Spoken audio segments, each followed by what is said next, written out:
Okay, welcome to our lesson on conditional probability. You may ignore the date at the top of the notes outline. That is from a previous year in a previous world where I did this lesson on April 5th and April 8th. So this lesson covers conditional probability. You will be able to fill out most of the notes for this except for the table where it says male, female, Monday, Friday. Okay, that you will not be able to fill out because that is going to carry over into the next lesson, which at the time that I'm recording this, I am not entirely sure how that's going to work because that is a date that I have a planned absence from school. So we'll take it, we'll just take it one thing at a time.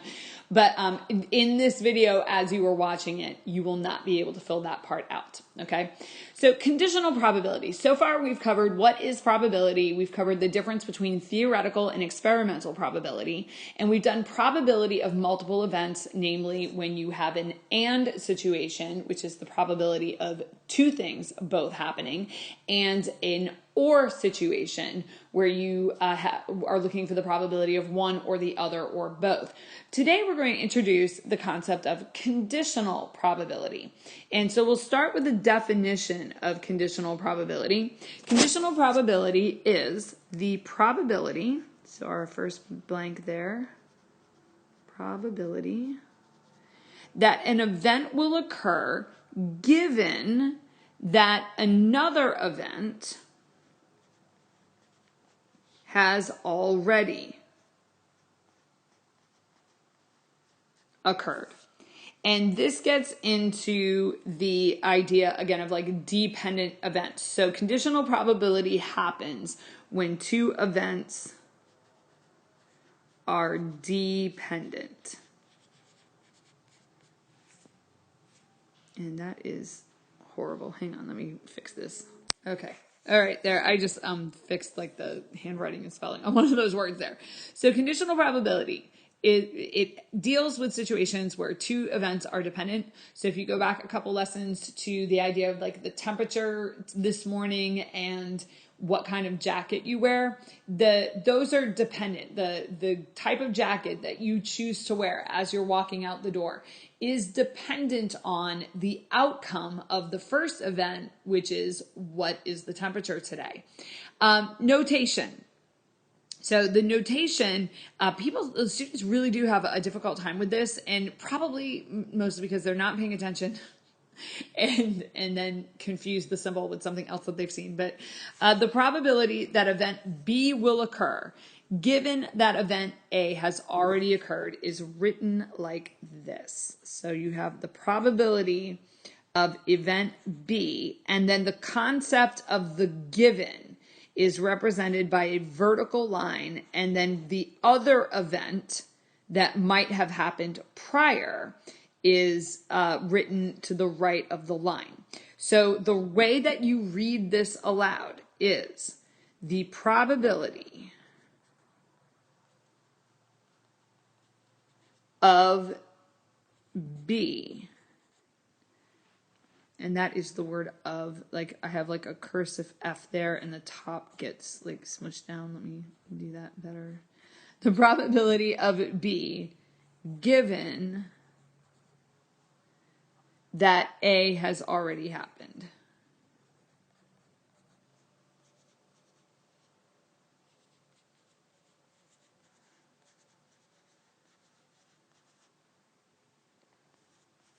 And the shorthand way of saying that would be this: the probability of B given A.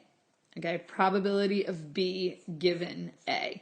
So this is the event that's already happened. This is the probability that we're looking at given that we know. So just as an illustration using the temperature in the jacket, if we were to pick a totally random day here in North Florida, the probability that you are wearing a winter coat would be pretty small, okay? The probability that you're outside walking around in a winter coat. Out of 365 days a year, maybe there are 30 of them that you would legitimately want to put on a winter coat. Maybe it might be a little bit more. I mean, obviously that's a little subjective. Some people are going to put on their winter coat like earlier. But, we'll say 30 or 40 days over the course of the entire year. Now, the probability that you are wearing a winter coat. Now we're going to put the previous event in there. The event is that the morning temperature is below 40. Okay, now that doesn't happen tons and tons of time. I mean, when it does happen here in North Florida, we're talking about December or January or February. Okay, like that's usually when those morning temps are going to be down below 40 degrees. Given that the temperature, you get up in the morning though, and the temperature says it is 35 degrees out. Okay, given that that's already happened, now what's the probability that you will wear a winter coat? Now that probability goes way, way up because it is cold outside.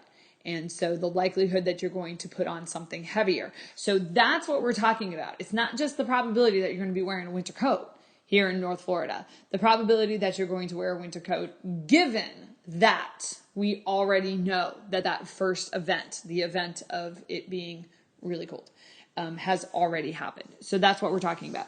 Now, in your paper copy of the notes, you'll see that it says, let's look at this in light of our classroom poll from the last period. At the time that I'm recording this, we have not had that classroom poll. I think what I'm going to have you do is do the poll online, and then part of your class assignment following watching this video is going to be to do that piece. I also usually add one more probability to it, so just keep that in mind. Okay, but to illustrate what we're talking about there, we'll go with the next thing. It says here, this type of diagram, which is the diagram that's in your hard copy, and you'll see like the male, female, Monday, Friday thing going on. That type of diagram is called a two-way frequency table, which there's not a chance I'm going to fit it on this blank here. It's called a two-way frequency table. Oh, table is already there. Okay, a two-way frequency table or a contingency table. So those are the two names for it. And we see an example of it down below here. Okay, and you can add like tables, you can add like tables and rows, columns and rows to it as needed. So this is an example of one where you list like the different options going across like the horizontal top, and then you have like your categories going down the left. Okay, and then your numbers are like the number that you have in each category. So for instance, this like 7.2 corresponds to millions of tons of recycled metal. The number right below it is the millions of tons of recycled glass. Over here, the 28.6 would be not recycled plastic. Okay, and so that's how that works. It tells you how many are in each category. If you wanted to know how many tons were recycled, you'd have to add up everything in that column. That would give you the total tonnage of the recycled. Add up this column, you'd get the total tonnage of not recycled. If you wanted to know the total tonnage of the metal, you would have to add both of the numbers up. So the recycled metal and the not recycled metal. So that's how it works. This one has obviously 5 rows and 2 columns, but you can add as many rows and columns as you want for whatever data you are collecting. So let's take a look at this problem number 2. It says Americans recycle increasing amounts through municipal waste collection. Pause for a moment. Municipal has to do with cities. Okay, so when you talk about municipal waste collection, that is something that is done at the city level. And municipal government has to do with like your city, your town. Okay, like that's what that word means. The table shows the collection for 2007. What is the probability that a sample of recycled waste is paper? So when you're reading this, you have to interpret what's the given, what has already happened, and then what's the probability of this event within that larger context. So within the context of it being less than 40 degrees, what's the probability? So it's like within there. So in this problem, your given is that it is recycled, because it says right here, the probability that a sample of recycled waste paper. Notice that the phrasing of the problem does not necessarily mimic the exact phrasing of the way something is presented. It doesn't say what's the probability that something is paper given that it is recycled. You, the reader of the problem, have to be able to get that from the way it is phrased, because with language, we can phrase things different ways. So you have to rely on the meaning of what you're reading. It means you have to pay attention. So the given here is that the waste is recycled. So I'm going to go ahead and kind of box that in. There's the given. What that means is that we are only looking at the recycled waste. We are not looking at the waste that's not recycled, because it has been given to us that it is recycled. Now we need to know what is the probability that the sample is paper. So what we need to do is we need to figure out what the denominator of our fraction is going to be, and that's going to be the total recycled trash. So total recycled. And this you would do on your calculator. So you would do like 45.2, that's a 5. 45.2 plus 7.2 plus 3.2 plus 2.1 plus 21.7, and that is equal to 79.4. So we have 79.4 million tons of recycled waste. And then the amount that is paper is 45.2 million tons. So the probability that a sample is paper, given there's that vertical line, given that it is recycled, is 45.2 over 79.4. And you'll notice when you look at your answer choices for this that it's not given to you as a fraction. So you have to convert that over to a percent. So you have to have some fluency with your different forms. You're going to put that into your calculator. I kind of ran out of space down at the bottom there, but you're going to throw that into your calculator. So 45.2 divided by 79.4, and that's going to give you 0. Actually, let's stop for a moment. Let's take a look at this. Let's do some estimating. Let's pretend you're taking your EOC and you're running out of time. And you come across a problem like this, and you get it this far. So you get it to 45.2 over 79.4. For a moment, we're going to estimate. Look at your answer choices. 16%, 33%, 28%, 57%. If you were to estimate, let's estimate. Let's round that to 45, and let's take the 79.4 and say that's close to 80. Well, we know that 40 over 80 would be 0.5.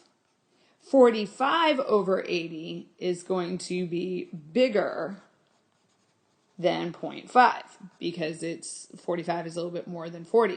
And when you look at your answer choices, there's only one answer choice there that is more than the 0.5 or 50%, and that's going to be answer choice D. Okay, and so when you're in a pinch, you make sure that you're looking at your answer choices, because you might not need to finish the problem. And it's not cheating. It's called being smart. Okay, it's called being smart but lazy. And looking at your answer choices and saying, do I actually need to finish this problem? Nope, turns out it doesn't. Now, what that decimal is, it's actually 0.567.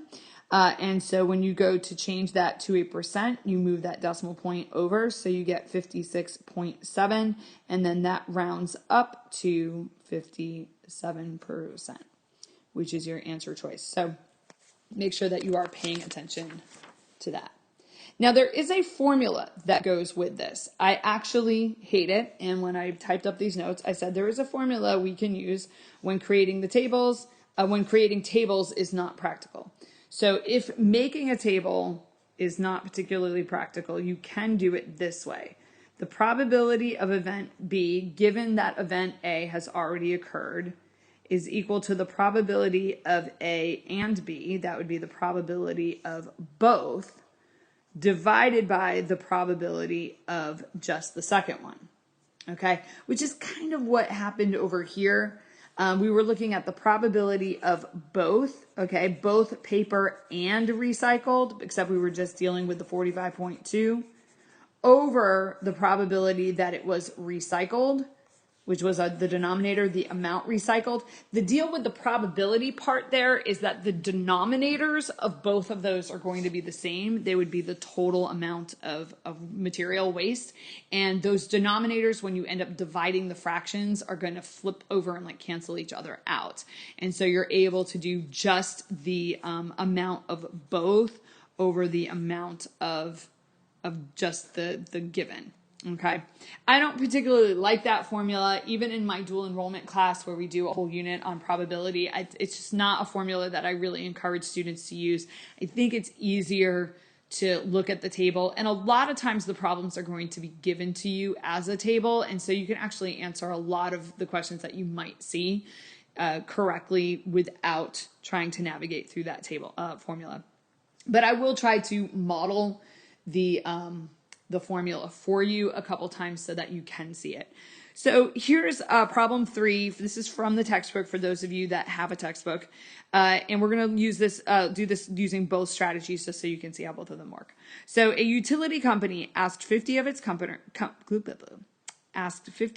customers whether they pay their bills online or by mail. What is the probability that a customer pays the bill online given that the customer is a male? Now, this is like convenient because they actually phrased it the same way that we might be expecting it. So given that the customer is a male means that we know that we are looking at male customers. It means we're only looking at that row right there. We don't care about the female customers because we were told that the customer is already male. So the probability that a customer pays the bill online, given that they are male, we need to figure out how many men do we have in this survey, and 12 plus 8 is 20. So 20 of the respondents were male. You do need to make sure that you cover the by male people, and then the probability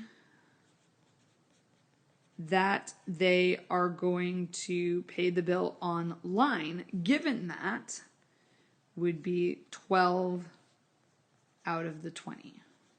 And that simplifies to, or I guess we're converting it to a decimal this time, 0.6. Now, one thing you might be able to do, and I want to be really clear that this is not a fraction bar. Okay, I want to be super clear, it's not a fraction bar, but visually it kind of looks like a fraction bar, and so it might be helpful for you to think of it that way. But you could think of online is the numerator, male is the denominator.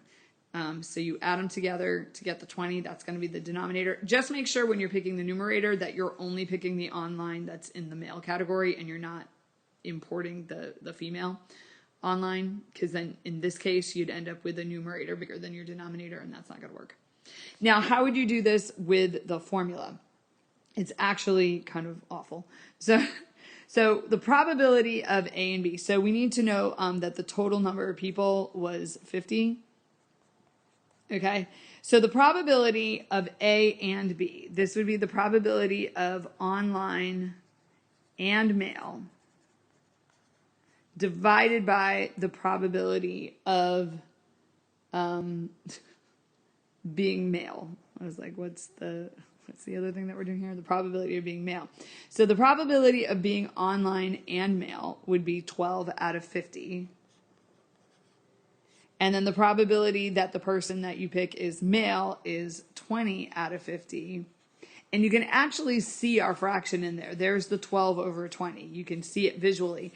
Just what's awkward about this is that you're trying to do it with probability, and so you have the out of the 50. Remember that when you divide fractions, though, dividing a fraction is the same as multiplying by the reciprocal. So it's 12 out of 50 times, and then you flip it to get the fraction, and then that's where the 50s cancel out, and you're left with the 12 over 20, which of course is the 0.6. So you're able to do it both ways. Most of you watching this are probably thinking, why on earth would I do this with like the fraction over the fraction and the flipping if there was an easier way to do it? And the answer to that is you wouldn't. You would do it the easier way.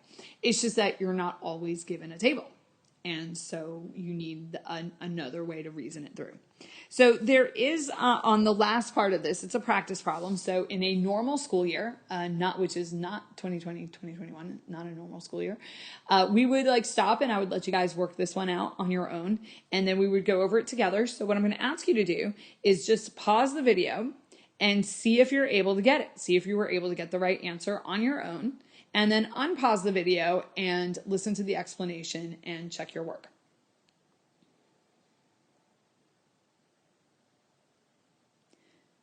All right, so we have this. I always think this every year. I think this problem is hilarious.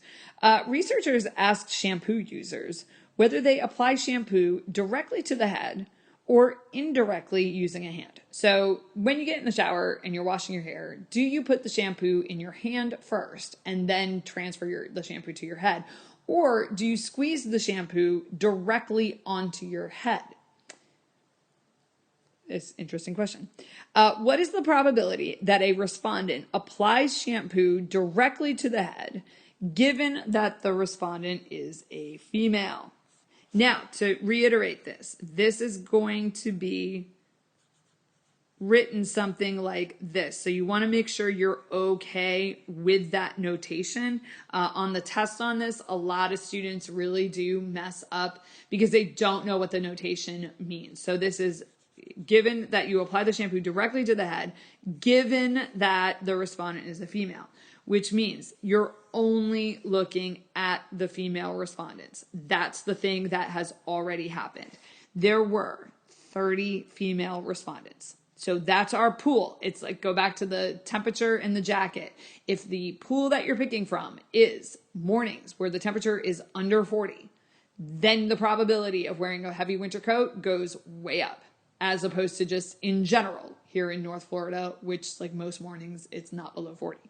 So the easiest way to do this is to think about the pool of people being 30, and then we have directly onto the head. That would be 6 out of the 30. So the probability is 6 out of 30, or 1/5. I don't know why I did this. I like simplified the fraction, so that's one way you can leave the answer, or as a decimal, which would be 0.2, or as a percent. Okay, read the directions. Always read the directions to ask for how you're supposed to leave that. All right, now, what if you wanted to use the formula? Or what if you just felt like challenging yourself to figure out, how to navigate the formula in the event that you want to navigate it? Well, there looked like there were 20 men, so it looks like that there were 50 total. So when we're talking about overall probability, in this case, we are talking about 50, which is kind of a nice number. And the formula would look something like this. What is the probability of female and head? Okay, so that both happen, that they are female and they apply it directly to the head. Well, that would be the 6, except now it's going to be out of the 50 because we're talking about the total. And then the probability that they are female is going to be the 30 out of 50. And so using the formula, we're going to do the probability of female and head over the probability of just female, and that's going to give us 6 out of 50 over 30 out of 50. And then again, notice like there's the fraction, the 6 out of 30. When you go to flip this over, the 50 is going to cancel out, and it's going to leave you with the 6 over the 30. So you would get it that way. All right, so next class, expect to do something with the poll, which I'm not sure what that is. If this is being watched in the 2020-2021 school year, you should be able to upload your notes at this time because the class activity with the male-female Monday-Friday poll, that will be uploaded as something separate as part of the post-video watching classwork. So you are free at this time to upload your copy of the notes.